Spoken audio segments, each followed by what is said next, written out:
కృషించిపోతున్నాడు. బాహ్య పురుషుడు బలహీనమైపోతున్నాడు. రోజు రోజుకి దేహం వీక్ అయిపోతుంది, బలహీనం అవుతుంది. ఆ బలహీనమైన దేహం వైపు ఆయన చూసుకోలేదండి. అంటాడు, కావున మేము అధైర్యపడ్డు. మా దేహం ఒకవేళ బలహీనంగా ఉందేమో కానీ మా ఆత్మ దినదినం, మా ఆంతర్య పురుషుడు దినదినము నూతన పరచబడుతుంది. స్తోత్రం చెప్పండి అందరు గట్టిగా, చెప్పండి గట్టిగా హల్లెలూయా.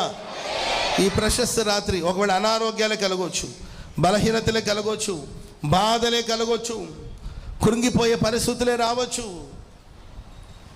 దేహంలో క్షీణత కలగవచ్చు, దేహంలో ఏదో అనారోగ్యం కలగవచ్చు, దేహంలో అపాయాలు కలగవచ్చు. అయినా అధైర్యపడొద్దు.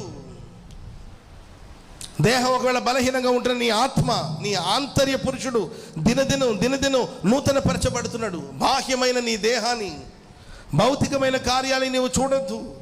నీకున్న స్థితి, నీకున్న ఆస్తి, నీకున్న సంపద, నీ కలిగిన లౌకికమైన వాటి మీద దృష్టి నిలపొద్దు. నీ ఆత్మ వర్ధిల్లుతుంది.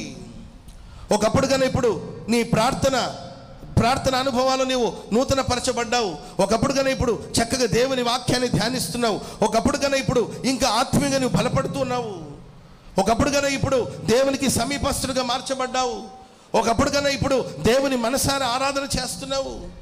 ఒకప్పుడు కన్నా ఇప్పుడు దేవునికి సమీపంగా ఉన్నావు. ఆస్తులు పోయినా, ఐశ్వర్యం పోయినా, సంపదలు పోయినా, ఆరోగ్యం క్షీణిస్తూ ఉన్నా, నువ్వు దేవునికి సమీపమై ఉన్నావు. ప్రభు నీకు సమీపమై ఉన్నాడు.